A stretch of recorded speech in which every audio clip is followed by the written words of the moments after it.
નમસ્કાર, welcome to GSTV. રવિવારની સાંજની રિયલ ડિબેટમાં આપનું સ્વાગત છે.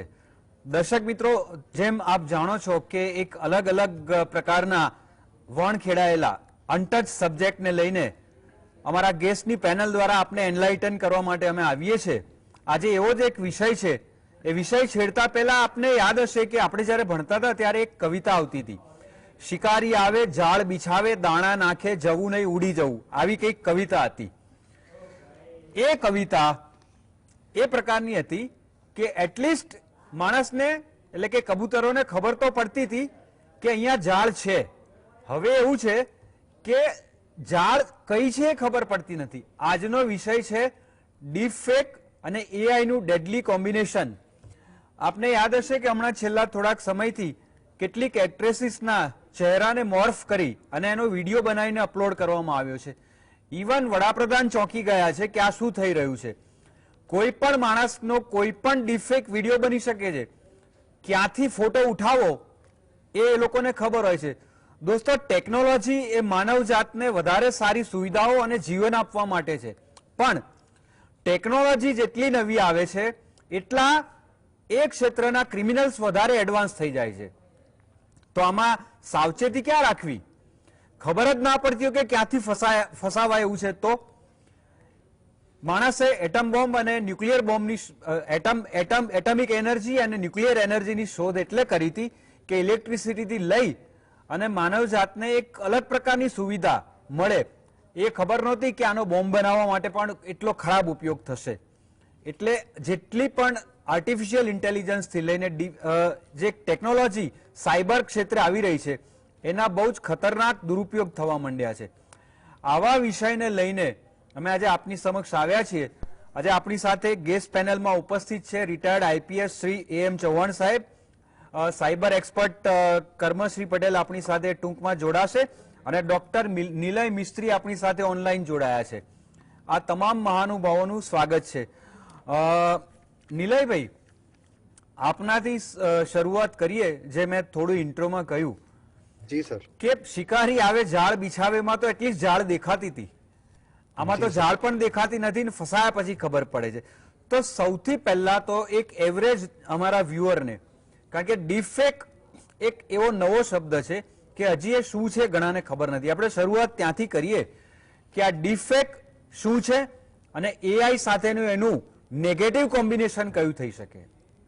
જી જી જી તો સર, જેમ આપે પ્રશ્ન પૂછ્યો એ પ્રશ્નમાં જ હંમેશા જવાબ હોય છે, આપણે જે માનતા હોઈએ છીએ એવું.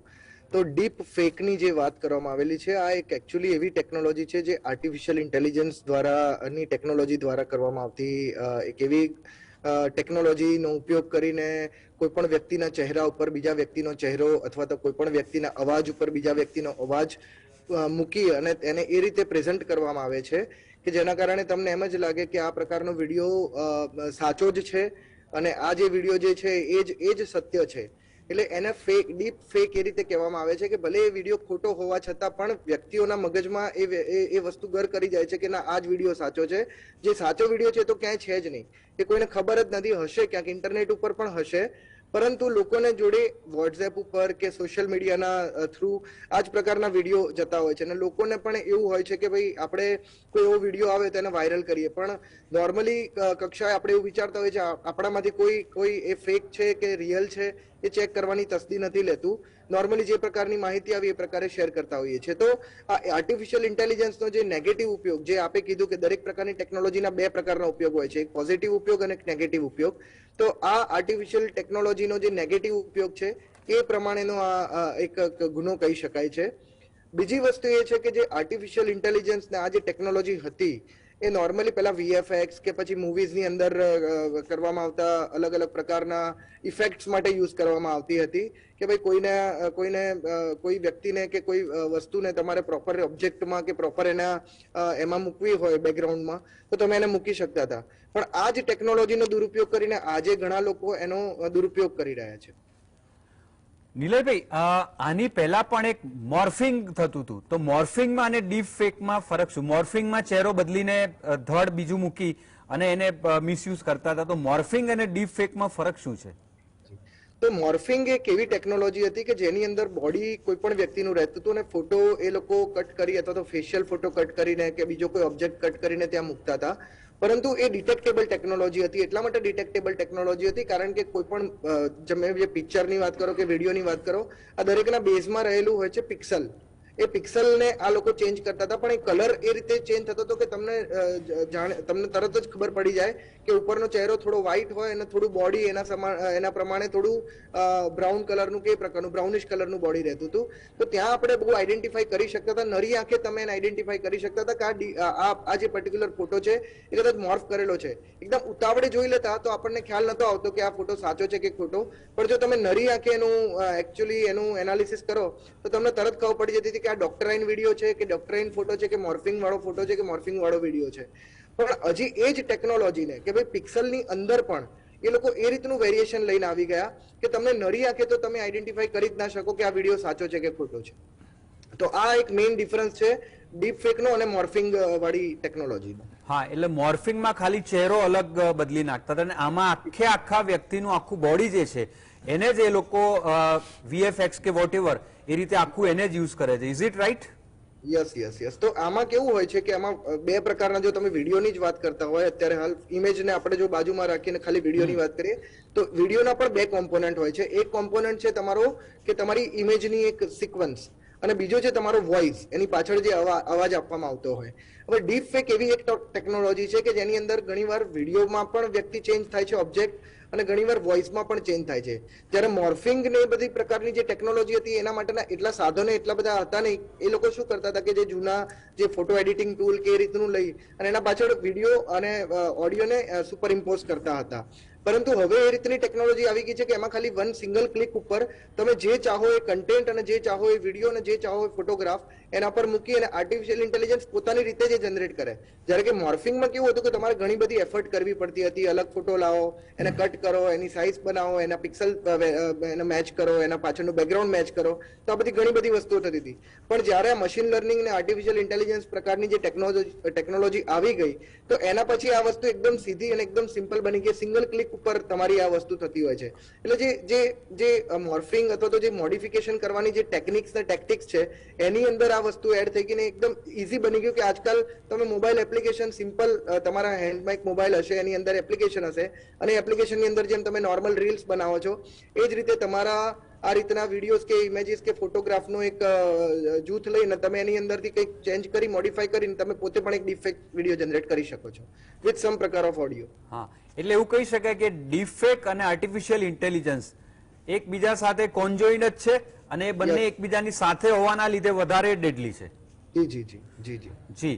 આમાં આપને વધારે એક પૂછવા માંગીશ ચૌહાણ સાહેબ પાસે જતા પહેલા કે આ પ્રકારની ટેકનોલોજીથી કયા ફ્રોડ થઈ શકે?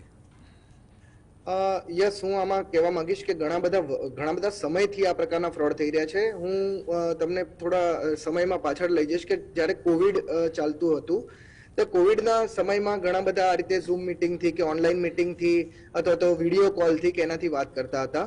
તો સૌથી પહેલા ગુનેગારોએ આ ટેકનોલોજીનો ઉપયોગ કર્યો. એ લોકો એ રીતની ટેકનોલોજી ઉપયોગ કરતા હતા કે ગુનેગારો જે હતા એ પર્ટિક્યુલરલી શું કરતા કે એક એપ્લિકેશન એ લોકોએ બનાવેલી હતી અથવા તેમની જોડે એક કોમ્પ્યુટર રહેતું કે એની અંદર એક વુમન હોય કે એક લેડીઝ હોય કે એ રીતના હોય અને એમનો તમને અનનોન નંબર પર કોલ આવતો. જેવો તમે અનનોન નંબર પરથી કોલ ઉઠાવતા એટલે તમારો આગળનો જે ફ્રન્ટ વિડીયો છે અથવા તો ફ્રન્ટ કેમેરો છે ઓપન થઈ જતો. જેવો તમારો ફ્રન્ટ વિડીયો કે ફ્રન્ટ એ કોમન ઓપન થઈ જાય એટલે તમારો ફેસ વિડીયોની અંદર આવી જતો. ભલે 1 મિનિટ માટે કે 2 મિનિટ માટે કે 1 સેકન્ડ માટે પણ આવતો, પણ એ કેપ્ચર થઈ જતો અને તમારા કેટલાક જે હાવભાવ હોય એ કેપ્ચર થઈ જતા. હવે આ લોકોની પાછળ એક એવું સોફ્ટવેર હતું કે જેમાં એ જે લેડીઝ છે એનો ફોટો નાનો બની જાય ને તમારો એક મોટો ફોટો બનીને તમારો આખો એક ઓપ્શન વિડીયો જ ક્રિએટ થઈ જતો હતો. હવે આ વસ્તુ થયા પછી 5 થી 10 મિનિટ પછી તમને એક અનનોન નંબર પરથી મેસેજ આવશે કે ભાઈ આ રીતે તમારો એક ઓપ્શન વિડીયો બનાવવામાં આવેલો છે.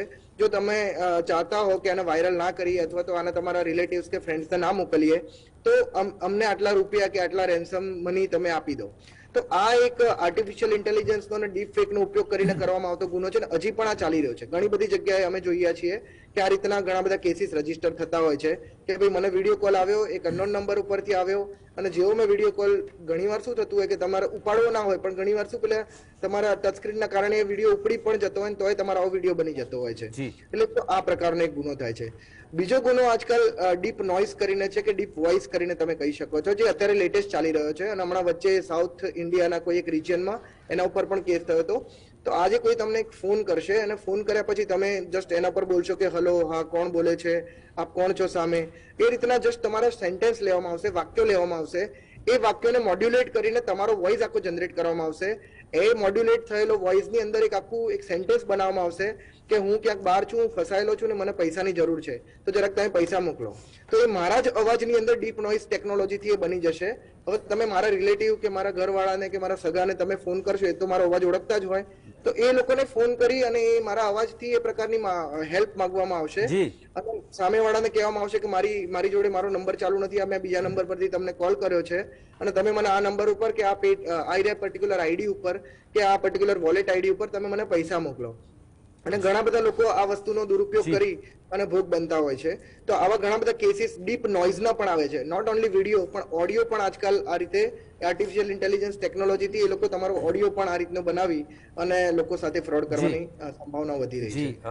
આપણી સાથે કર્મશ્રી પટેલ પણ જોડાઈ ગયા છે, એમની પાસે જઈએ. પહેલા ચૌહાણ સાહેબ, નિલયભાઈએ જે વાત કરી, જે પ્રકારના ઓચિંતા અજાણ્યા નંબર ઉપરથી વિડીયો કોલ આવે છે, અને માણસ કેટલીક વાર કેવું બનતું હોય કે નોર્મલ કોર્સમાં ઘણીવાર ઘણાને જોયા વગર ઉપાડી લેવાની ટેવ હોય છે. કોઈ ડ્રાઈવ કરતું હોય કે જમતું હોય, રિંગ વાગે એટલે સીધું ઉપાડી લે સ્માર્ટફોન ઉપર, એક્સિડન્ટલી પણ ઉપાડી લે કાપવા જવાના બદલે. એમણે કહ્યું એમ પ્રમાણે 1 સેકન્ડ માટે પણ તમારો ચહેરો કેપ્ચર થઈ જાય. તો તમે કોઈ ફ્રોડના ભોગ બનવાના રસ્તે જઈ શકો છો, એ આપણે પછી વાત કરીએ. પણ આપના માટે સવાલ એ છે કે આવી રીતે કોઈનો ફેસ કેપ્ચર થઈ ગયો અને પછી બ્લેકમેઇલના ફોન આવે તો એને શું કરવું જોઈએ? પહેલી વસ્તુ એ કે અત્યારે ઘણા લાંબા સમયથી ટ્રુ કોલર કરીને એક એપ આવે છે. એ જો તમારા ફોનમાં હોય તો સામેવાળાનો ફોન નંબર એમાં એ આવી જાય છે. એ એક વાત છે. બીજી વસ્તુ, આમાં હવે આર્ટિફિશિયલ ઇન્ટેલિજન્સ પણ આવી ગઈ છે. અને આર્ટિફિશિયલ ઇન્ટેલિજન્સ માટે એલોન મસ્કે એવું કહ્યું છે કે this will bring the end of humanity.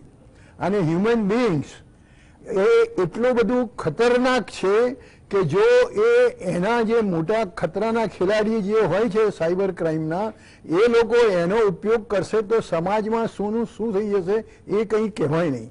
ત્રીજી વાત એ છે, આજકાલ પેપરોમાં અને બીજી જગ્યાએ પણ computer hackers, we want computer hackers, અને એ રીતે કહેશે કે તમારે હેકિંગથી બચવું હોય, એમાં તમારી સામે કંઈ ક્રાઇમ થયો હોય, ચીટિંગ થયો, ફ્રોડ થયો, તો અમે તમને બચાવીશું અથવા શોધી કાઢીશું. પણ એ લોકો કોમ્પ્યુટર હેકર્સ જે છે એ ક્યાંના ક્યાં ઘૂસી જાય છે જેની કોઈ એમ ખબર નથી હોતી. આપણે રિસેન્ટલી જો પેપરમાં વાંચ્યું હોય તો દાખલા તરીકે ઇઝરાયેલનું પેગાસસ, આ તો ફોન ઉપાડવાની વાત તો ઠીક છે, પણ તમને મિસ કોલ મારે તો પણ તમારા ફોનની અંદર જેટલી પણ વિગતો હોય, ડેટા હોય, એ બધાની ચોરી એમાંથી થઈ શકે. તમે કોને ફોન કરો છો, કેટલા વાગે કરો છો, અને ભવિષ્યમાં પણ એ તમે શું કરો છો એ પણ એમાં એ પેગાસસ જે ઇઝરાયેલે શોધી કાઢ્યું છે એ માત્ર ગવર્મેન્ટને જ વેચે છે એવું એમનું કહેવું છે. પણ એ ખાનગીમાં જે રીતે ગવર્મેન્ટોમાં થતું હોય છે એ રીતે એની પણ ચોરી થતી હોય છે, અને એ પણ એમાં એ આવી જાય છે. હવે જ્યાં સુધી આ જે ઓનલાઈન સાયબર ક્રાઇમ જે છે એમાં દાખલા તરીકે ચોરીઓ સાની થતી હોય છે.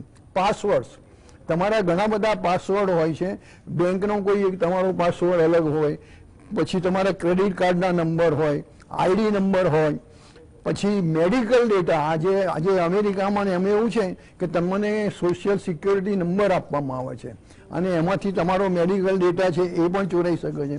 તમારો ફાઇનાન્શિયલ ડેટા, તમારે કઈ બેંકમાં તમારા ખાતા છે, કેટલા પૈસા છે, શું છે એ પણ એમાં, અને એના ઉપરથી તમને બ્લેકમેલ પણ કરી શકે છે કે તમે આ પૈસા ફલાણા અમુક જગ્યાએ આપ્યા, અમુક આમ કર્યું તેમ કર્યું.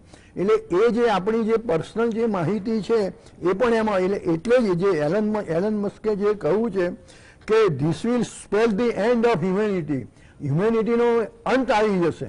કારણ કે એનો ક્યાં કઈ રીતે ક્યારે કઈ ઉપયોગ થશે, કેવો થશે અને ક્યાં તમે એની જાણો ફસાઈ જશો એનું એ કહેવાશે નહીં. એટલે આ બાબતમાં જે લોકો પણ ફોન વાપરે છે, કોમ્પ્યુટર વાપરે છે અને સાયબરના જે કોઈ સાધનો બીજા વાપરતા હોય એમણે બહુ જાગૃત થવાની જરૂર છે. ઘણી વખતે ઓટીપી નંબર તમને કંઈક કોઈક વસ્તુ ઓફર કરશે ને પછી કે ઓટીપી નંબર આ છે તે છે અને તમારો ઓટીપી નંબર લઈ અને હજુ તમે તમારી બેંકની પાસબુક જુઓ અથવા એમાં જાઓ એના પહેલા તો તમારે લાખો રૂપિયા ઉપડી ગયા હોય અને આવા કેસો નોંધાય છે, અવારનવાર નોંધાય છે અને આવું પણ બને છે. એટલે બહુ એઆઈ નું બહુ વિશાળ ફિલ્ડ છે, હજુ પણ વધતું જાય છે. એટલે એના ઉપર રિસ્ટ્રિક્શન મૂકવા માટે પણ ઇન્ટરનેશનલી એની કોન્ફરન્સો થાય છે કે શું એમાં જાહેર કરવું, શું નહીં કરવું એ બધું. જેવી રીતે એટમ બોમ્બ બનાવવા માટે અત્યારે છે કે ભાઈ કોઈ દેશે એટમ બોમ્બ બનાવવો નહીં, ખાનગીમાં બનાવી લે, જુદી વાત છે. Karmashriben, welcome to the show. Thank you. એમને મેં જે પૂછ્યું તમારા આવતા પહેલા એક ભૂમિકામાં મેં કહ્યું હતું કે આ કેટલું ખતરનાક છે. યસ. તો આપને પણ એ જ સવાલ છે કે ડીપફેક અને એઆઈ નું ડેડલી કોમ્બિનેશન યસ. નેગેટિવ રસ્તે એટલું કામ કરે છે, એની પોઝિટિવ સાઈડ બાજુ ઉપર રાખીએ યા કે કોઈ પણ નિર્દોષ માણસ he is at the stake of being a victim. Yeah. તો આ બાબતોમાં હવે સેકન્ડ થિંગ કે સોશિયલ મીડિયા ઉપર તો આખી દુનિયા છે. આપણે એમ કહીએ કે એમાંથી નીકળી જાઓ નોટ તો પોસિબલ. Not possible. તો એમાં રહીને શું ધ્યાન રાખવું કે આ ફ્રોડનો ભોગ ના બનાય? સૌ પ્રથમ તો એક એક્ઝામ્પલથી શરૂઆત કરીશ કે 2 દિવસ પહેલા જ સેમસંગે એડવાઇઝરી બહાર પાડી હતી કે એટલે એના હું ભૂલી સિક્યોરિટી જવું એ પહેલા ચૌહાણ સાહેબે કીધું ને એક મુદ્દો મને યાદ આવ્યો હા. કે અત્યારે નિલયભાઈ તમને પણ આ સવાલ છે, પછી કહેજો જવાબ, કે અત્યારે કોઈએ પણ નવી સોશિયલ મીડિયા સાઇટ ઉપર જવું હોય, રજીસ્ટર થવું હોય, એકાઉન્ટ ખોલવું હોય તો હવે નેશનલ આઈ કાર્ડ માંગે છે. તો ઘણા બધા પૂછે છે કે જેન્યુન હોય, આપણે કોઈ સોશિયલ મીડિયા સાઇટ નું નામ નથી લેતા, પણ એ રજીસ્ટર કરવા માટે હવે નેશનલ આઈડી માંગે છે. તો ઘણા બધા એ પૂછે છે કે આપવામાં વાંધો નહીં ને? યુઝ્યુઅલી એવું હોય છે કે પહેલા સવાલનો જવાબ આપીશ કે હા. શું અવેરનેસ રાખવી પડશે કે જે તમારે નોર્મલ તમે એન્ડ્રોઈડ કે આઈફોન યુઝ કરતા હોવ તો એન્ડ્રોઈડ યુઝર્સ, આઈફોન યુઝર્સ એમના જે સોફ્ટવેર્સ છે રેગ્યુલરલી અપડેટ્સ આપતા હોય છે. તો એ તમે જ્યાં સુધી તમારા સોફ્ટવેરને અપડેટ નહીં રાખો તો તમારું ડિવાઇસ વલ્નરેબલ રહેશે જ. પણ એમાં પણ એવું થયું હતું કે એક કંપનીનું નામ નહીં લો, એ લોકોએ 4.5 GB નું અપડેટ આપ્યું હતું, એ પોતે જ મેલવેર હતો. પોસિબલ છે. બધાના ફોન કરપ્ટ થઈ ગયા હતા અને Right. એને અપલોડ કર્યું હતું જેને એને ડિલીટ કરીને આખો ડેટા ફરીથી એ કરવો પડે. તો Reset આમાં કરવું માણસ પડે. જાય ક્યાં પછી? રસ્તા બહુ છે એને બગને એ કરવાના, ઇન્સ્ટોલ કરવાના, પણ એની સામે આપણે સપોઝિંગલી જો કંપનીઝ ઉપર ભરોસો ના કરીએ અને વિશ્વાસ રાખીને જો સોફ્ટવેર અપડેટ ના કરીએ તો નુકસાન બી આપણું જ છે. સો as a normal human being તમે વિચાર કરો તો એ એટલું બધું નહીં વિચારે કે આ બગ છે કે નથી. આ અમુક ટર્મિનોલોજીસ ખાલી સાયબરમાં જે લોકો ઇન્વોલ્વડ છે એ લોકોને જ ખબર હશે કે હવે જેમ કે કહી દઉં કે કાલે જ સેમસંગે એને ડિનાય કર્યું છે કે આવું કોઈ અમે અપડેટ નથી આપ્યું કે આ વલ્નરેબલ છે કે નહીં, બટ સ્ટીલ ઘણી બધી વેબસાઇટ્સ એને કીધું છે કે ઇટ ઇઝ વલ્નરેબલ અને બેસ્ટ ઓપ્શન એ છે કે જે સિક્યોરિટી અપડેટ્સ આવે છે તે તમે સાયબરના તમે અપડેટ પોતાના ફોન્સને અપડેટેડ રાખો સોફ્ટવેરના પોઈન્ટ ઓફ વ્યૂથી. બીજો પ્રશ્ન તમારો જે હતો કે સોશિયલ તમારું જે આઈડી કાર્ડ છે તે અપલોડ કરવું કે નહીં, બહુ જ ઇમ્પોર્ટન્ટ લાગતું હોય કે સોશિયલ મીડિયા મારા માટે અગર જીવનની ધારા છે અને એના વગર ચાલે એમ નથી તો જ અપલોડ કરવું જોઈએ, હું એવું માનું એનો છું. મિસયુઝ થઈ શકે. થઈ શકે છે બીકોઝ ઘણો બધો ડેટા હવે ડાર્ક વેબ એવી વસ્તુ છે કે તમારે બધી જ ડિટેલ્સ, એટલે હમણાં જ આધાર કાર્ડનો ડેટા રિસન્ટલી એટલા બધા કિસ્સા થઈ ગયા છે ઓલરેડી કે તમારા આધાર કાર્ડ, ઘણી બધી બેંકના ડેટા છે એ બધું જ ડાર્ક વેબ ઉપર અવેલેબલ છે. હવે ગોડ નોઝ કે હાઉ વુડ યુ અન્ડરસ્ટેન્ડ કે હાઉ વુડ યુ નો કે તમારા જે સોશિયલ સિક્યોરિટીના જે ડિટેલ્સ છે, now Aadhaar card is something which it is linked with each and everything in your life. તમારું બેંક અકાઉન્ટ, તમારી હેલ્થની ડિટેલ્સ, તમારા એરપોર્ટનું, પાસપોર્ટનું, તમારું ટ્રાવેલ હિસ્ટ્રી બધું જ તમારું એક ક્લિકથી મળી શકે છે. સો તમે એવું તો રિસ્ક નહીં જ લેવા માંગો કે એ નંબર્સ તમે પબ્લિકલી ક્યાંય ડિસ્પ્લે કરાવો અન્ટિલ એન્ડ અનલેસ ગવર્મેન્ટ જો ગેરંટી લે કે કોઈ એવી રીતે ગવર્મેન્ટ ઓર્ગેનાઇઝેશન હોય કે જે માંગતું હોય તમારા પાસે, તો આઈ વુડ રેકમેન્ડ કે ડેફિનેટલી કરવું જોઈએ. But until and unless it's a private organisation, you should think twice thrice to upload your personal information. હું આપને પૂછીશ કે માણસ રખાય એટલી સાવધાની રાખે, પણ ક્યાંથી કેવી રીતે અનનોન સોર્સિસના જાળમાં ફસાશે કદાચ એને ખબર નથી.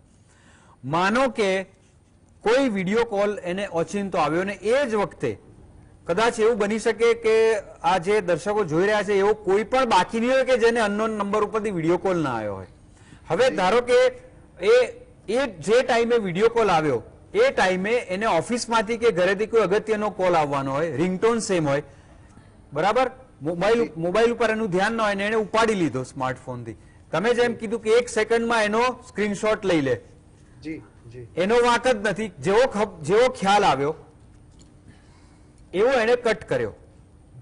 હું જે વિડીયો કોલ ઉપાડીને જોનારા જે છે એની વાત નથી કરી રહ્યો, હું ઇનોસન્ટ માણસની વાત કરી રહ્યો છું. પછી તો એઝ યુ નો કે વિડીયો કોલ આવે એટલે પછી ન્યૂડ સીન શરૂ થાય ને બ્લેકમેલિંગ થાય. પણ જેણે અચાનક ઉપાડી લીધો અથવા તો એને 1 મિનિટ એને ચલાવ્યો, પછી એને બ્લેકમેલિંગના કોલ કે ફોન કે ધમકી ચાલુ થાય, તો બે રિએક્શન હોય છે કે એક તો સમાજમાં ખબર પડી જશે તો કેવું લાગશે, સેકન્ડ થિંગ પૈસાની માંગણી થાય, અને ત્રીજું કે એક જેમ અગાઉ કહ્યું એમ સામાજિક બદનામી. એટલે આનો ભોગ બનનાર એ પૈસા આપવામાં ફસાય છે. ધારો કે આવું થયું કોઈની સાથે નિર્દોષતાથી, કોઈ નિર્દોષ માણસ ફસાયો, તો એને હિંમતપૂર્વક કયા પગલા લેવા જોઈએ? જી સર, હવે આ રીતના ઘણા બધા ઇન્સિડન્ટ અને ઘણા બધા કેસીસ બનેલા છે અને ઘણા લોકોએ એના પછી ખરાબ પગલા પણ ભરેલા છે. તો હું આની અંદર દરેક દર્શક મિત્રોને અને દરેકને એ સલાહ આપવા માંગીશ કે સૌથી પહેલા એક બહુ જ સસ્તો ઉપાય છે આનો, કે નોર્મલી તમારા આગળનો જે કેમેરો છે એને બ્લોક રાખો. જો કેમેરો બ્લોક હશે તો ભલે સામેવાળાને 1 મિનિટ વેઇટ કરવું પડે, પણ સામેવાળાને તમે જોઈ શકશો, પણ તમને એ જોઈ નહીં શકે. એટલે આ પહેલો પ્રિવેન્ટિવ મેં આપને એક મેજર આપ્યો.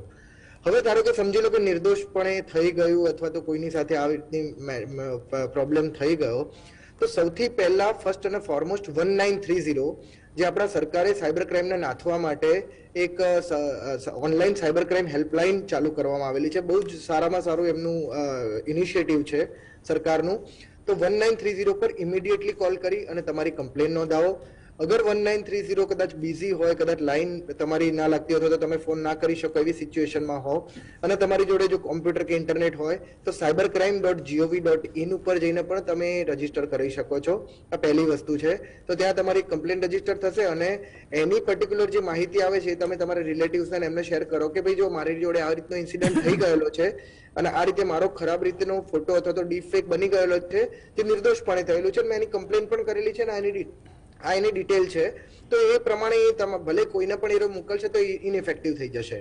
1 મિનિટ વચ્ચે હું એક ઉમેરી લઉં કે જો આ બેમાંથી પણ ન બની શકે 1930 નંબર અને જે આપે કહ્યું તો નજીકના પોલીસ સ્ટેશનનો પણ તાત્કાલિક સંપર્ક કરવો. જ્યારે મોટું કંઈ રેકેટ લાગે તો તમારી પાસે 50,000 માંગે, લાખ માંગે, 2 લાખ માંગે, તો તાત્કાલિક એનો સંપર્ક કરવો એ પણ એક એનું છે. જી નિલયભાઈ પ્લીઝ કેરી. હા પ્લીઝ નિલયભાઈ. તો એ રીતે તમે સૌથી પહેલા 1930 cybercrime.gov.in કે જેમ તમારા નિયર બાય પોલીસ સ્ટેશનની વાત કરવામાં આવી રીતે, તો એ રીતે તમે કામ કરી શકો છો. એના ઉપરાંત તમે બીજી એક વસ્તુ છે જે દરેકે નોંધવા જેવી છે, stopncii.org. આ એક વેબસાઇટ છે જે હમણાં થોડા સમયથી એ લોકોએ એનજીઓ, આ એક એનજીઓ છે જે વર્લ્ડ લેવલે કામ કરી રહ્યું છે અને એની બધી અલગ અલગ પ્રકારની કંપનીઓ જોડે એના કોલેબોરેશન્સ છે. તો તમારો આવો કોઈ પણ વિડીયો બની ગયો અને એને વાયરલ ના થવા દેવો હોય તો તમે એ પણ વેબસાઇટ ઉપર જઈ અને એને તમે ડિટેલ મોકલી શકો છો. તો એ શું કરશે કે જેટલા પણ ઓનલાઈન પ્લેટફોર્મ્સ છે એના પરથી એ વિડીયોને હટાવવાનો અથવા તેને બ્લોક કરવાનો પ્રયત્ન કરશે. તો એ stopncii.org કરીને એક વેબસાઇટ છે જ્યાં પણ તમે ઓનલાઈન કેસ રજીસ્ટર કરી શકો છો. અને એની સારી વસ્તુ વસ્તુ એ છે કે એ તમારો વિડીયો નથી લેતો, પણ વિડીયોની માત્ર હેશ વેલ્યુ લઈ અને હેશ વેલ્યુને જ ટ્રાન્સફર કરી દેશે, એટલે તમારો વિડીયો આપોઆપ બ્લોક થવાની સંભાવનાઓ વધી જશે. તો આ એક એવું ઇનિશિયેટિવ છે કે જે ઇન્ટરનેશનલ લેવલે કામ કરી રહ્યું છે, સ્ટોપ NCII. હું ફરીથી બોલું છું, STOPNCII.org. આ એક બહુ સારું ઇનિશિયેટિવ છે અને આ પ્રકારના કેસીસ ઘણા બધા એની અંદર સક્સેસફુલી એ લોકોએ બ્લોક પણ કરાવડાવેલા છે. પણ એ ડિપેન્ડ કરે છે કે કેવા પ્રકારના પ્લેટફોર્મ્સ પર એ વિડીયો વાયરલ થયેલો છે, કારણ કે કેટલા મલ્ટિપલ પ્રકારના સોશિયલ મીડિયા પ્લેટફોર્મ્સ છે. હવે કેટલાક પ્લેટફોર્મ જોડે એમના કોલેબોરેશન હોય, કેટલાક જોડે ના પણ હોય, પણ મોટાભાગના જે વેલ નોન પ્લેટફોર્મ્સ છે એની જોડે એ કામ કરી શકે છે. બીજી વસ્તુ જે બાકીના લોકોને, જે આ તો થઈ વિક્ટિમ સાઇડની વસ્તુ, પણ હું બાકીના લોકોના માટે પણ કરવા માંગુ છું, કહેવા માંગુ છું દર્શક મિત્રોને કે આજકાલ જે આ ફેક ઇન્ફોર્મેશન અથવા તો મિસ ઇન્ફોર્મેશનનો જે જમાનો ચાલુ થયેલો છે, તો આમાં તમારે બધાએ બહુ જ ધ્યાનથી ને કાળજીપૂર્વક આ ટેકનોલોજીનો ઉપયોગ કરવાનો રહેશે. કારણ કે આજે તમે ફેક ન્યૂઝ, જે આજે તમે આ ન્યૂઝ અત્યારે હાલ, તમે તો ન્યૂઝ એન્કર છો, ન્યૂઝ ટીવી પણ છે તમારી, તો એની અંદર જે સાચા ન્યૂઝ આવતા હોય એ લોકો નથી માનતા, પણ આજકાલ જે વોટ્સએપ યુનિવર્સિટી ઉપર કે જે સોશિયલ મીડિયા પર ફરતા જે ન્યૂઝ છે એમાં લોકો ફટાફટ બિલીવ કરી લેતા હોય છે. તો સૌથી પહેલો ને મારો એમાં સજેશન એ રહેશે કે દરેક વ્યક્તિએ કોઈ પણ પ્રકારના ન્યૂઝ એની જોડે આવે તો એને 2 થી 3 જગ્યાએ વેરીફાઈ કરવા પડશે. ઘણા બધા ફેક્ટ ચેકર્સ ઓનલાઈન અવેલેબલ છે, ત્યાં જઈને લોકો ચેક કરી શકે. ગવર્મેન્ટ ઓફ ઇન્ડિયાએ PIB કરીને એમની એક બ્રાન્ચ છે જ્યાં એ લોકો ફેક્ટ ચેકિંગ કરતા હોય છે. આપણે ઇવન ગુજરાત સ્ટેટમાં પણ ફેક્ટ ચેકિંગનું એક આખું પ્લેટફોર્મ બનેલું છે. તો આ બધી જગ્યાએ જઈને તમે ન્યૂઝ, ઇવન તમને એવું લાગતું હોય કે ફેક્ટ ચેકમાં અવેલેબલ નથી, આ ન્યૂઝ મને કંઈક સસ્પિશિયસ લાગી રહ્યા છે અથવા તો બહુ ટેમ્પટિંગ ન્યૂઝ લાગી રહ્યા છે, આવું હોઈ ના શકે, તો તમે એનું પણ એક પ્લેટફોર્મ છે આપણા ગુજરાત પોલીસનું. ઇવન નેશનલ લેવલનું પણ એક પોર્ટલ છે જ્યાં જઈને તમે વિડીયો અથવા તો મેસેજ અથવા તો એ પ્રકારના જે ફોટોગ્રાફ્સ છે એ અપલોડ કરીને એને ફેક્ટ ચેક પર સબમિટ કરી શકો છો, તો તમને એનો આન્સર પણ મળશે કે આ ફેક છે કે રિયલ છે. તો આ રીતની ઘણી બધી મેથોડોલોજી છે જેના થ્રુ તમે મિસઇન્ફોર્મેશન, ડિસઇન્ફોર્મેશનને કેટલાક હદ સુધી એને લિમિટમાં કરી અને એને તમે સોર્ટેડ આઉટ અથવા તો સોલ્યુશન લાવી શકો છો. પણ જેમ તેમ કરીને તમે દરેકે દરેક મેસેજને કે દરેકે દરેક કોલને કે દરેકે દરેક વિડીયોને મીન્સ સાચો ગણી અને એને પછી તમે વાયરલ કરવાના ચાલુ કરો છો, તો મને એવું લાગે છે કે આપણે ઘણીવાર ન જાણતા અજાણતા પણ ક્રિમિનલના સાથ અને સપોર્ટ આપતા હોઈએ છીએ. એવું મને લાગી રહ્યું છે ઘણીવાર કે આપણા જોડે કોઈ પણ પ્રકારની માહિતી આપી અને મેં આગળ ફોરવર્ડ કરી દીધી વિધાઉટ ચેકિંગ, તો એનો મતલબ છે કે જેને આ માહિતી બનાવી છે એને તમે સત્ય પુરવાર કરી રહ્યા છો એમ. તો આ પ્રકારની માહિતીથી બચવું જોઈએ. આ પ્રકારની માહિતીને ખરેખર રીતે ચેક કરવી જોઈએ. એની ખરેખર એ સાચી છે કે ખોટી છે, રિયલ છે કે ફેક છે, એ ચેક કર્યા પછી જ તમે આગળ એને ફોરવર્ડ કરવું હોય તો કરી શકો છો. પણ નોર્મલ અથવા તો તમે તમારી સાથે રાખીને એને રિપોર્ટ પણ કરી શકો છો, જેથી પોલીસને અથવા તો લો એન્ફોર્સમેન્ટ એજન્સીને એના હેલ્પફુલ થશે એ રહ્યું. જી, તો આ રીતની કેટલીક સલાહ સજેશન્સ છે. નિલયભાઈ, તમારી વાત ઉપરથી દર્શક મિત્રોને એવું કહી શકાય કે તમારી જાણ બહાર જી આવો કોઈ કોલ ઉપડી ગયો હોય જેમાં તમારો વાંક નથી, તો બ્લેકમેલ થઈને એની મોટી કિંમત ચૂકવવા કરતા આમાં સાયકોલોજીકલ ડર એવો હોય છે કે ઘરમાં કે બહાર ખબર પડશે અને આ વાયરલ થશે. આપે જે કહ્યું ને કે પછી વાયરલ કરીને બ્લેકમેલ કે નહીતર વાયરલ કરીશું તો મારું શું થશે, કેવું લાગશે, એવા કાલ્પનિક ડરમાંથી બહાર આવી અને ઘરમાં, ફ્રેન્ડ્સમાં કે સમાજમાં જ્યાં કેવું હોય તેને કહી દેવું જોઈએ કે આવું મારી સાથે થયું છે, બી કેરફુલ. બહુ તો અડધો કલાક ખખડાવશે કે ફોન કેમ ઉપાડ્યો, તો તમે એ ડિફેન્ડ કરો કે મને ખબર નથી. કોક અજાણ્યો માણસ તમને ખંખેરે એના કરતા ઘરમાં અડધો કલાક સાંભળી લેવું સારું. આ આપની બધાની વાત ઉપરથી એવું લાગે છે. આમાં એક વસ્તુ એડ કરવા માંગીશ કે જનરલી ગર્લ્સ બહુ આનો શિકાર થતી હોય છે, તો આપણી ગુજરાત સરકારે 181 વિમેન હેલ્પલાઇન બનાવેલી છે, જેની અંદર આવા વિડીયોઝ તમારી સાથે કઈ બી થયું હોય, તમે કોઈની જોડે શેર ના કરી શકતા હો, તમે ત્યાં એનોનિમસલી તમારી જે આઈડેન્ટિટી છે એને ગુપ્ત રાખીને તમારી માહિતી લેવામાં આવશે. તમે એમને કોલ ઉપર, ફોન ઉપર, મેસેજ ઉપર પણ જણાવી શકો છો. તમારે ત્યાં રૂબરૂ જવાની બી જરૂરત નથી. એની એપ્લિકેશન છે, એન્ડ્રોઈડ, આઈફોન બધામાં છે, તમારે ડાઉનલોડ કરી અને તમારી માહિતી અપલોડ કરવાની. આની બેસ્ટ વસ્તુ શું છે કે કદાચ તમારી કોઈ ઇન્ફોર્મેશન લઈને તમને ફોલો બી કરતું હશે ને, તો મહિલા હેલ્પલાઇન તરત જ તમારું લોકેશન ટ્રેક કરીને પહોંચી જશે ત્યાં.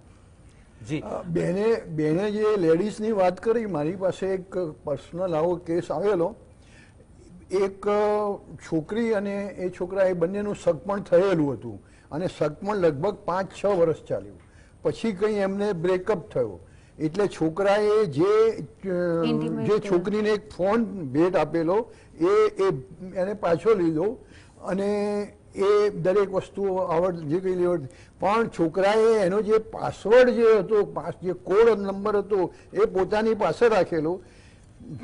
ઇન ડ્યુ કોર્સ એટલે થોડાક સમય પછી એ છોકરીને બાજુવાળા કોઈ બીજા છોકરા સાથે સંબંધ થયો અને પેલો છોકરો એના કોડ એની પાસે હતો એટલે he was keeping a watch over her અને એમાંથી એને એ વિડીયો એને રિટ્રીવ કર્યો અને વિડીયો રિટ્રીવ કરી અને પછી પોતાની મધરને બતાવ્યો. એની મધરે પેલી છોકરીની કોઈ માસી કે એને બતાવ્યું, એની માસે એને બતાવ્યું અને એમાં એ છોકરીએ બિચારીને એને આપઘાત કર્યો. આ જ વાત છે કે કોઈ અજાણ્યો માણસ તમને આ રીતે ટોર્ચર કરીને હેરાન કરીને આ રસ્તે લઈ જાય એના કરતા ઘરમાં અડધો કલાક જેને જે કેવું હોય કે કહી દેવું સારું. એટલીસ્ટ એક વાર તમે ક્લિયર થઈ ગયા પછી એ લોકો તમારી સાથે ઉભા રહેશે. આપને સવાલ હતો કર્મશ્રી કે ડીપ ફેક અને એઆઈ ફ્રોડ કરનારા ક્રિમિનલ્સ કોઈ પણ નવી ટેકનોલોજી આવે ત્યારે એનાથી એક ડગલું આગળ વધીને જે રીતે એડવાન્સ થઈ જાય છે એ રીતે એને પકડનારા કે ટેકલ કરનારા ગવર્મેન્ટ મશીનરી એ કેમ પાછળ રહે છે? ક્રિમિનલ્સ હંમેશા એની સાથે ડિઝાઇનમાં એક ડગલું આગળ કેમ હોય છે? નથી એવું. હવે જનરલી કેવું હોય છે કે જેમ આપણે ફોરેન્સિક્સ કહી શકીએ, બરાબર છે, એની અંદર અત્યારે ડિજિટલ ફોરેન્સિક્સની અંદર ઘણું બધું આગળ વધી ગયું છે, જેની અંદર media forensics specifically for deep fake and AI technology કે જેની અંદર તમારું વોઇસ રેકોર્ડિંગ જે છે એ વોઇસ રેકોર્ડિંગને આખું ડિસમેન્ટલ કરીને એમાંથી એનાલિસિસ કરે કે ખરેખર અસલી વિડીયો કેટલો છે ને નકલી કે પાછળથી ડીપ ફેક કેટલું એડિશન કરેલું છે, ઓડિયો, વિડીયો, વોઇસ. તો આ ટેકનોલોજીસ આવી રહી છે, રિસર્ચમાં બી છે અને ઘણા બધા હદ સુધી ફોટોગ્રાફિક્સ તો ફોટોજેનિક મેમરી ફોરેન્સિક્સ તો થઈ જ રહ્યું છે અત્યારે ઓલરેડી છે કે તમારો ફોટોગ્રાફ હોય તો you can analyse, we can analyse કે આમાં ઓરિજિનલ ફોટો કોન્ટેન્ટ કેટલો છે અને ફેક ફોટો કોન્ટેન્ટ કેટલો છે. આ એક આઈડિયલ સિચ્યુએશન થઈ અને આપણે કહ્યું કે હવે ટેકનોલોજી આપણી ક્રિમિનલ્સ કરતા વધારે આગળ છે. That's A very silver lining. પણ એક ઇન્ટરેસ્ટિંગ વાત દર્શકોને એ કરી શકાય કે આ તો એક આઈડિયલ સિચ્યુએશનનું આપણે વર્ણન કર્યું. તમારા ધ્યાનમાં પર્ટિક્યુલર આપણે કોઈ નામ લીધા વગર એવો કોઈ કેસ સ્ટડી છે કે જેને આવી રીતે ઉકેલીને કેસ સોલ્વ કર્યો હોય અને કોઈને એમાંથી બહાર કાઢ્યા હોય? ઘણા બધા કેસીસ છે પણ એવું પર્ટિક્યુલરલી આપણે એવું ના કહી શકીએ કે ડીપ ફેક રિલેટેડ જ છે. સાયબર ક્રાઇમ બહુ જ મોટી ફિલ્ડ છે, ઇન ડેપ્થ ફિલ્ડ છે. હવે એવું નથી, મારા કોઈ એક ક્લાયન્ટ છે જેમના જોડે આવું થયેલું છે કે જેમના ફેસબુક પ્રોફાઇલ ઓપન હતી એમની નહીં પણ એમના કોઈક ફ્રેન્ડની, જેમાંથી ફ્રેન્ડ લિસ્ટ નીકળ્યું એની અંદરથી જેટલા લોકોના ફેસબુક પ્રોફાઇલ ઓપન હતા એમાંથી કોન્ટેક્ટ ડિટેલ્સ નીકાળી અને બધાને કોલ કરીને કીધું કે મારી વાઈફને આવું થયું છે, હોસ્પિટલમાં છે અને એને 50,000ની મારે અત્યારે તાત્કાલિક જરૂરત છે અને એવા નહીં ને તો લગભગ 50 લોકોને કોલ ગયા છે. હવે એ વ્યક્તિ ઇઝ લાઈક વેરી, હવે આપણે સોશિયલી તો બધા બહુ એક્ટિવ હોઈએ જ એટલે આપણા કોન્ટેક્ટ બી ઘણા બધા હોય. હવે વ્યક્તિ સપોઝિંગલી બરોડાનો હોય અને એના રિલેટિવ્સ ક્યાંક અમરેલી કે ક્યાંક રહેતા હોય તો અમરેલી સુધી કોલ ગયેલા છે. હવે અને કોઈ ડિસ્કનેક્ટ, લાઈક આપણે બંને જો એક્વેન્ટન્સ હોઈએ ફેસબુકની અંદર, આપણે કોઈ રિલેશન નથી પણ એવા લોકોને પણ કોલ ગયેલા છે કે હું તમને વાયા ઓળખું છું, તો એવા લોકોને પણ કોલ ગયેલા છે. આની અંદર જેમ નિલયભાઈએ કીધું ને કે થોડું સજાગતા રાખવી જોઈએ આપણે કે જ્યારે તમને કોઈ અર્જન્સી બતાડે ને કે અભી હાલ જોઈએ છે તો આપણે એટલું સમજવું જોઈએ કે મારી વાઈફને કશું થયું હોય તો હું પહેલો ફ્રેન્ડને ફોન ના કરું, પહેલા હું હોસ્પિટલની ફોર્માલિટીમાં હોઉં. રાઈટ. બીજી વસ્તુ કે આ અર્જન્સી વાળો જે કોન્સેપ્ટ છે ને દરેક જગ્યાએ અપ્લાય થાય છે. તમારી પાસે ઓટીપી માંગે, તમારી પાસે કોન્ટેક્ટ ડિટેલ્સ માંગે, તમારી પાસે કોઈ પાસવર્ડ્સ માંગે કે તમારી પાસે પૈસા માંગે. આમાં જ્યાં બી અર્જન્સી આવે કેમ કે ના અત્યારે જ મોકલો નહીતર તમને આ નુકસાન થશે, અત્યારે જ મોકલો, હું આ તકલીફમાં છું, ના કરે નારાયણ, સાચું બી હોય પણ તો બી આપણે થોડીક વાર મગજને શાંત કરીને હાઈપર ડિસિશન્સ લેવા કરતા આપણે એને સજાગતાથી વિચાર કરીને પછી આપણે આગળ પગલું લેવું જોઈએ. થોડું જેમ એમણે કીધું કે 4-5 જગ્યાએ વેરીફાઈ કરો તો અંદર બી આપણા બીજા રિલેટિવ્સ બી હોય એમને કોલ કરો, કાં તો એમ કહો કે ભાઈ હું અહીંયા છું, I will come there to give you the amount, tell me, I want transfer. તો હું ટ્રાન્સફર નહીં કરું પણ હું તમને પર્સનલી આપવા આવીશ. તો that is something which you can do. તો એ જો તમે એવું કહેશો ને તો ફોન કટ કરશે, સામેથી ફોન કન્ટિન્યુ નહીં કરે. So this a psychological trick which a person can utilise. આપની વાત ઉપરથી એવું લાગે છે કે સારે ફસાદ કી જડ સ્માર્ટફોન અને તમારું કોમ્પ્યુટર ને લેપટોપ છે, તમારા જીવનનો હવે અંતરંગ ભાગ છે. એનાથી We તમે can't અલગ deny the you fact. cannot You deny. cannot live without it. હા, તો સવાલ એ છે કે સ્માર્ટફોન, મોબાઈલ, લેપટોપ, કમ્પ્યુટર અને સોશિયલ મીડિયા આ બધું યુઝ કરતી વખતે બેઝિક પ્રિકોશન કયા રાખવા જોઈએ? બેસિક સૌથી એક પ્રિકોશન છે કે જે ઈમેલ આઈડી થી તમે જીમેલ યુઝ કરો છો, કે જે તમારા બેંકમાં છે, કે જે તમારા બીજા બધા ઇમ્પોર્ટન્ટ જગ્યાએ છે, એ જ સેમ ઈમેલ આઈડી થી સોશિયલ મીડિયા યુઝ નહીં કરવા. Okay, total disconnect. સો તમારું personal details, banking details different થઈ ગયું, તમારું સોશિયલ મીડિયા અકાઉન્ટ ડિફરન્ટ થઈ ગયું. સો કોઈ કદાચ સોશિયલ મીડિયા હેક બી કરી લેશે તો બહુ તો તમારા ફોટો વિડીયો, પણ તમારી જે એકચ્યુઅલ ફાઇનાન્શિયલ ઇન્ફોર્મેશન છે ત્યાં નહીં જઈ શકે. બીજી વસ્તુ, તમારા પાસવર્ડ્સ ક્યારે પણ સેમ ના રાખવા જોઈએ કે મારો આ એક પાસવર્ડ છે, મને યાદ રહે છે, બહુ જ ઇઝી છે એટલે હું બધી જ જગ્યાએ એ જ સેમ પાસવર્ડ યુઝ કરું, એવું ના રાખવું જોઈએ. અત્યારે એક ટર્મ કહેવાય છે મલ્ટી ફેક્ટર ઓથેન્ટિકેશન, કે જેમાં તમે પાસવર્ડ એન્ટર કરો પછી બી ઓટીપી માંગે તમારા ફોનમાં, કે જે રજીસ્ટર્ડ ઈમેલ આઈડી છે એમાં ઓટીપી આવે, એવી કન્ડિશન સેટ કરેલી હોવી જ જોઈએ. પ્લસ ઓલ્ટરનેટ ઈમેલ આઈડી તમારું ખુદનું નહીં રાખવાનું, તમારા હસબન્ડ કે તમારા બ્રધર કે તમારા સિસ્ટર કે જે તમને ટ્રસ્ટવર્ધી છે એવા કોઈકનું રાખવાનું, so that just in case કદાચ રિકવરી કરવી હોય અકાઉન્ટની તો તમારું ઈમેલ આઈડી હેક થયું છે એમનું ના થઈ જાય. તો એ તમારું જે રિકવરી મિકેનિઝમ છે એમાંથી તમે કરી શકો છો. બસ આ જ એક બેઝિક છે જે તમારે સાવધાની રાખવાની.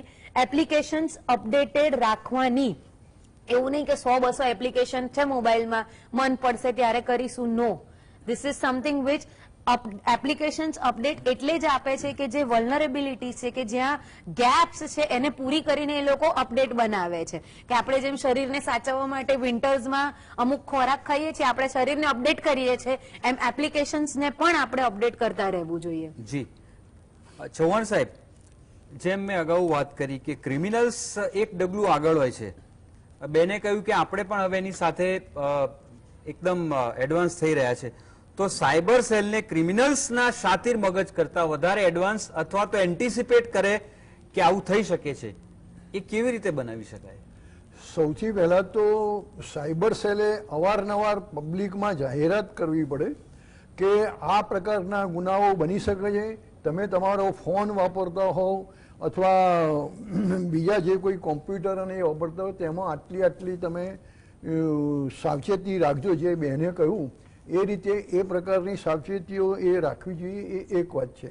અને બીજી વાત જે હમણાં પટેલ સાહેબે કહ્યું કે 1930 નિલયભાઈ સાહેબે કે જે 1930 છે એનો તાત્કાલિક એનો બની જાય તો તાત્કાલિક એનો સંપર્ક કરવો. મેં કહ્યું એમ કે નજીકના પોલીસ સ્ટેશનમાં પણ એનો સંપર્ક કરવો. અને આપે કહ્યું એમ કે જે લોકો આવા શાતિર મગજના છે, હવે દાખલા તરીકે આર્ટિફિશિયલ ઇન્ટેલિજન્સ એ એટલી સરસ વસ્તુ છે. આજે દાખલા તરીકે ડ્રાઈવરલેસ કાર છે, તમે જે અત્યારે ઓલા ને ઉબેર કરો છો, તમે ખાલી ફોન કરો ને ડ્રાઈવરલેસ કાર તમારે ઘરે આવી જાય છે અને એમાં તમે જઈ શકો છો. એ that is because of AI, artificial ઇન્ટેલિજન્સના કારણે જ છે. એટલે એના ઘણા બધા સદુપયોગ છે, પણ જેના મગજ જ આ પ્રકારના ક્રિમિનલ દિશામાં જતા હોય તો એના માટે એ લોકો એનાથી 2-4 સ્ટેપ આગળ જઈને કઈ રીતે સામેવાળાને એને લોભમાં અથવા ફિયરમાં એમ નાખી અને એની પાસેથી પૈસા પડાવવા અથવા એનો બીજી રીતે એને બ્લેકમેલ કરવો, મિસયુઝ કરવો, આ જે વસ્તુ છે. અને એટલા માટે જ થઈને પોલીસે પોતે પણ પોતાના ડિપાર્ટમેન્ટના આ જે સાયબર સેલના સાયબર ક્રાઇમમાં જે ડીલ કરી રહ્યા છે એ ઓફિસરોને પૂરેપૂરા ટ્રેન કરવા જોઈએ. જરૂર જણાય તો બહાર પણ મોકલવા જોઈએ, ઇવન ઇન્ટરનેશનલ લેવલે, કારણ કે આપણા કરતાં અત્યારે અમેરિકા છે ઘણું બધું એમાં આગળ છે, તો ત્યાં એમને ટ્રેનિંગ માટે મોકલવા જોઈએ. અને તો જ આવા જે ગુનાઓ છે બનતા પણ અટકશે. અને જો ધારો કે બની ગયો તો તાત્કાલિક એનું એરેસ્ટ થઈ શકે અને તાત્કાલિક એની સામે ગુના દાખલ થઈ શકે અને એનો ઉપાય કંઈ ને કંઈ નીકળી શકે. નિલયભાઈ, ચૌહાણ સાહેબે જે વાત કરી કે આપણા સાયબર સેલના ઓફિસરોને એડવાન્સ ટ્રેનિંગ માટે બહાર મોકલવા જોઈએ, તો આપને હું એ પૂછીશ કે ભારત અત્યારે આ દિશામાં પોતાની રીતે લેવા એટલા પગલાં લઈ રહ્યું છે, પણ જે એડવાન્સ કન્ટ્રીઝ છે એમણે કહ્યું ત્યાં આ એડવાન્સ સિસ્ટમ અથવા તો પગલાં એ ક્યાં સુધી પહોંચ્યા છે? સર, હું આમાં બે વસ્તુ એડ કરવા માંગીશ કે જે પ્રમાણે ફોરેન્સિક્સનો વ્યાપ આ દેશમાં વધ્યો છે ઇન્ડિયામાં, કે ફોરેનથી બી બધી કન્ટ્રીઓ ટ્રેનિંગ લેવા આપણા ત્યાં, જેમ કે નેશનલ ફોરેન્સિક સાયન્સ યુનિવર્સિટી આટલું મોટું સરકારનું સાહસ છે, તો ત્યાં એટલા બધા પ્રકારે અલગ અલગ કન્ટ્રી, અમારા ત્યાંથી તો ઘણા બધા કન્ટ્રી વાળા આ બધા એની અંદર ટ્રેનિંગ પણ લેવા આવે છે. અમે ખુદ ક્રિમિનલ જસ્ટિસ ડિલિવરી સિસ્ટમમાં જેટલા પણ સ્ટેક હોલ્ડર્સ છે, જેમ કે પોલીસ ઓફિશિયલ્સ છે, કે પબ્લિક પ્રોસિક્યુટર્સ છે, કે જ્યુડિશિયરી સિસ્ટમ છે, કે પછી લો એન્ફોર્સમેન્ટ એજન્સી છે, તો દરેકના અમે બેઝિક, ઇન્ટરમીડિયેટ અને એડવાન્સ લેવલ સુધીના દરેક પ્રકારના કોર્સ કરાવતા હોઈએ છીએ. ઇન્ડિયામાં અત્યારે એ ટેકનોલોજીઓ આવી ગઈ છે. મેક ઇન ઇન્ડિયાના અંડરમાં પણ ઘણી બધી ટેકનોલોજી, હમણાં 2-3 દિવસ પહેલા જ ઓનરેબલ પ્રાઇમ મિનિસ્ટર સાહેબે જે દિલ્હીમાં આખી એઆઈ સમિટનું ઓર્ગેનાઇઝ કર્યું હતું, એમાં પણ હમણાં એકાદ દિવસ પહેલા ન્યૂઝમાં આવ્યું હતું કે ઘણા બધા મેક ઇન ઇન્ડિયા અને make in AI India base ઘણી બધી કંપનીઓ બનેલી છે કે જે ડીપ ફેકને પકડવામાં સમર્થ છે. ઇવન એ તો હિન્દી કે આપણા જે ઇન્ડિયન લેંગ્વેજીસ છે, ઇન્ડિયન લેંગ્વેજીસમાં પણ આઈડેન્ટિફાઈ કરીને કહેતી હોય છે. તો હવે ઘણા સ્ટાર્ટઅપ્સ છે જે ઇન્ડિયાની અંદર વ્યાપ એનો વધી રહ્યો છે. વાત રહી ફોરેનની, તો ફોરેનમાં ઘણા બધા ટૂલ્સ અને ટેકનોલોજી છે જે અમે લોકો પણ ઇવેલ્યુએટ કરતા જ રહેતા હોઈએ છીએ. એઝ અ યુનિવર્સિટી અમે લોકો રિસર્ચ પણ ઘણું કરતા હોઈએ છીએ આ દરેક ફિલ્ડની અંદર. એ પછી આર્ટિફિશિયલ ઇન્ટેલિજન્સ હોય કે પ્રાઇવસી હોય કે દરેક પ્રકારની જે સિક્યોરિટી છે, સાયબર સિક્યોરિટી છે, ડિજિટલ ફોરેન્સિક્સ છે, તો દરેક કક્ષાએ અમે લોકો અલગ અલગ પ્રકારના સેન્ટર ઓફ એક્સલન્સ બનાવી અને એની અંદર રિસર્ચ કરતા હોઈએ છીએ. અને અમે લોકો પ્રોડક્ટ્સને પણ ઇવેલ્યુએટ કરતા હોઈએ છીએ. અને મોટાભાગની પ્રોડક્ટ્સ અત્યારે જે અવેલેબલ છે માર્કેટમાં એ ડેટા સેટ્સ ઉપર અવેલેબલ છે. જેમ કે તમે કીધું આર્ટિફિશિયલ ઇન્ટેલિજન્સને ડિટેક્ટ કરવામાં અથવા તો ડીપ ફેકને ડિટેક્ટ કરવામાં આપણે અત્યારે હાલ ક્યાં છીએ, તો હું એની જો જરાક વાત કરવા માંગીશ આપણને, તો દરેક કન્ટ્રી પોતપોતાની રીતે એ દિશામાં પગલા ભરી રહ્યું છે. અને દરેક જે ડેટા સેટ્સ જેને કહીએ છીએ, કારણ કે જે મશીનને ટ્રેન કરવા માટે તમારે ઘણા બધા ફેસીસ, ઘણા બધા ઓબ્જેક્ટ્સ ને બધું લેવું પડતું હોય, તો અત્યારે એ લોકો જે એમના કન્ટ્રી પ્રમાણે એમના જે ફેસ છે એમનો કલર અલગ હોય છે, એમની સાઇઝ અલગ હોય છે, એના ઓબ્જેક્ટ્સ અલગ હોય છે, આપણા ઇન્ડિયન સિનારીઓમાં કંઈક અલગ હોય છે. તો આ દરેક પ્રકારના ડેટા સેટ્સને ટ્રેન કરી અને મોડલ જો વિકસાવવામાં આવશે તો કદાચ ડીપ ફેકને આપણે બહુ એડવાન્સ લેવલ પર આઈડેન્ટિફાઈ કરી શકીશું. અત્યારે real time deep fake detection અને post incident deep fake detection, આ બે વસ્તુઓ ઘણી બધી ચાલી રહી છે. એના પર ઘણા ટ્રેનિંગ પ્રોગ્રામ્સ પણ ચાલી રહ્યા હોય છે. અને અહીંયા એનએફએસયુમાં આવા પ્રકારના એડવાન્સ લેવલના ઘણા બધા પ્રોગ્રામ્સ આપણે ચલાવીએ છીએ કે જેમાં આર્ટિફિશિયલ ઇન્ટેલિજન્સ ફોરેન્સિક્સ છે, પ્રિવેન્ટિવ ડિજિટલ ફોરેન્સિક્સ છે, ડીપ ફેક ફોરેન્સિક્સ છે, ડ્રોન ફોરેન્સિક્સ છે, ચીપ ફોરેન્સિક્સ છે, સેમિકન્ડક્ટર ફોરેન્સિક્સ છે. તો આ રીતના ઘણા બધા એવા એડવાન્સ લેવલના પ્રોગ્રામ્સ કરીએ છીએ કે જે ઘણા કન્ટ્રીઓ હજી એ ચાલુ કરવા માટે જસ્ટ વિચારી રહ્યા છે. આપણે ત્યાં ઓલરેડી એ ચાલે છે સર એ પ્રોગ્રામ. તો એ રીતે ડેવલપમેન્ટ થયેલું છે સર આ ફિલ્ડની અંદર. કર્મશ્રીબેન, નિલયભાઈની વાત ઉપરથી એક છેલ્લો સવાલ પૂછું છું કે ડીપ ફેક એકચ્યુઅલી આઈડેન્ટિટીની ચોરી જ છે. સાયબર ક્રાઇમમાં કેટલા કાયદા નવા આવશે કે અત્યારે છે તો બહુ એટલી બધી ઇનડેપ્થ લોકોને ખબર નથી, પણ કોઈનો ચહેરો કે કોઈનું આખું બોડી લઈને એને હવે તો અવાજ પણ ક્લોન થાય છે, જેમ તો કોઈનો અવાજ કે બોડીને એ રીતે ડીપફેક તરીકે ક્લોન કરી એનો મિસયુઝ કરવો, તો એ આઈડેન્ટિટી થેફ્ટનો ગુનો ગણાય કે નહીં? હા, ગણાય. અને એવું કરનાર સામે લીગલી કયા પગલા લેવાના પ્રોવિઝન છે? આપણે અત્યારે આઈટી એક્ટ 2000 અંતર્ગત સેક્શન 66 ના જેટલા બી છે એની અંદર ઘણા બધા સેક્શન્સ એવા છે કે that is related to identity and access management. બીજું કે અત્યારે જે ડીપીડીપી એક્ટ આ વખતે 2023માં જે ભારત સરકારનું બહુ મોટું પગલું છે, સાયબર રિલેટેડ ગણો, આર્ટિફિશિયલ ઇન્ટેલિજન્સ રિલેટેડ ગણો કે આઈડેન્ટિટી મેનેજમેન્ટ રિલેટેડ ગણો, કે જેની અંદર સ્પેસિફિકલી જે આઈટી એક્ટ 2000માં જે એરિયાઝ કવર કરવામાં નતા આવ્યા એ બધા જ એરિયાઝ આ ડીપીડીપી એક્ટની અંદર કરવામાં આવ્યા છે. Digital data protection act. તમારો ડિજિટલ કંઈ પણ ડેટા હશે એને કેવી રીતે પ્રોટેક્ટ કરશે, હવે એની અંદર નવા કાયદાઓ આવશે જ કે જે હજુ સ્ટડીમાં છે ને કમ્પ્લીટલી બહાર નથી આવ્યું, પણ ઓવરવ્યુ બધા પાસે છે કે આટલી વસ્તુઓ કવર થશે એની અંદર, જેની અંદર સ્પેસિફિકલી આ રિલેટેડ છે કે ઓનલાઈન સોશિયલ મીડિયામાંથી કંઈ તમારું આઈડેન્ટિટી ચોરાઈ ગયું હોય તો શું છે, પર્સનલ વિડીયોઝ ક્યાંય જતા રહ્યા હોય તો એનું ડિફરન્ટ છે. તો ડીપીડીપી એક્ટ એક બહુ આઈ કેન સે કે બહુ એકદમ હ્યુજ સ્ટેપ છે for the future of country in safety related to cyber security. Okay, Chauhan સાહેબ, છેલ્લી 1 મિનિટ એક સવાલ. જેમ તમે બેંકમાંથી પૈસા ઉપાડો એટલે તરત તમને મેસેજ આવે છે કે તમારા આટલા પૈસા તમારા ઉપડ્યા. તમને એવું લાગે છે કે તમારું કોઈ પણ કાર્ડ, નેશનલ આઈ કાર્ડ ક્યાંય પણ રજૂ થાય, તમે કર્યું હોય કે કોઈ ક્યાંય પણ કરે, તો એ લેનાર વ્યક્તિ જ્યાં રજીસ્ટર કરે એ રજીસ્ટર કરતી વખતે કમ્પલસરી એ વ્યક્તિને મેસેજ આવવો જોઈએ, તો એટલીસ્ટ ખબર પડે કે મારું કાર્ડ ક્યાં જઈ રહ્યું છે. ઇઝ ધેટ પોસિબલ કે એને મેસેજ આવે કોઈ તમારું કાર્ડ રજીસ્ટર? યસ યસ, એ તો ઇટ ઇઝ વેરી ઇઝી. જે રીતે આપણે બેંકમાં આપણે કહ્યું એમ કે આપણે જમા કરીએ કે કારણ કે આપણને ખબર નથી કે આપણું કાર્ડ ક્યાંથી ઉઠાઈને ક્યાં ક્યાં જાય છે. Yes, you are right, you are right. એટલે એ વખતે ત્યાંથી મેસેજ આવવો જોઈએ, ધેટ શુડ બી ડન, અને I think that must have been done by now. હવે જે બેને જે વાત કરી જે પેલા એક્ટની અને ગુનાઓની, એટલે એ બધા જે ધારો કે તમારી સાથે છેતરપિંડી કે આ જે થઈ ગયું હોય તેમાં આઈપીસીના તો ગુનાઓ લાગે જ છે. દાખલા તરીકે તમારી પાસેથી 50,000 રૂપિયા મંગાવ્યા તમે આપી દીધા જે કોઈ માનીને, તો એમાં બી 406 અને 420 ને એ તો બધું જે એક્ટ છે એ તો લાગવાના, વત્તા તમારું આઈ કાર્ડ ઓનલાઈન થી ઉઠાઈને ક્યાંક આપે તો એ પણ ગુનો લાગે ને? Yes yes, exactly exactly. એટલે સાયબર એક્ટ ના તો ગુના લાગે જ, પ્લસ જે આઈપીસી ના એક્ટ છે એ તો એ ગુના પણ લાગે. જી, અને આવા વધારે કર્યા હોય તેમાં યુએપીએ પણ લાગે ને, એને પહેલાથી પણ પ્રોટેક્શન માટે, એટલે પ્રોટેક્ટિવ મેજર તરીકે અથવા એને રોકવા માટે પ્રોહિબિટિવ મેજર એને પહેલાથી અંદર પણ મૂકી શકાય. જી દર્શક મિત્રો, એક આ બહુ જ પેચીદા અથવા તો આંખો ખોલનારા અને ભૂલ વગર પણ ભોગ બની શકાય એવા વિષય ઉપર આટલી બહુ ઇનડેપ્થ ઇન્ફોર્મેશન આપીને આપને એલર્ટ કરવા માટે, અને આ વાત જો તમે આખી 1 કલાક સાંભળી હોય તો રેકોર્ડ કરીને ફરી સાંભળજો. જીવનમાં આગળ આ પ્રકારના ક્રાઇમનો ભોગ બનતા બચશો. આ ત્રણેય મહાનુભાવોએ જે ઇનડેપ્થ માહિતી આપીને એનલાઇટન કર્યા છે, આપ સૌનો ખૂબ ખૂબ આભાર. અને આવા જ પેચીદા વિષયને લઈને ફરીથી મળીશું. ત્યાં સુધી ગુડ નાઇટ, સી યુ.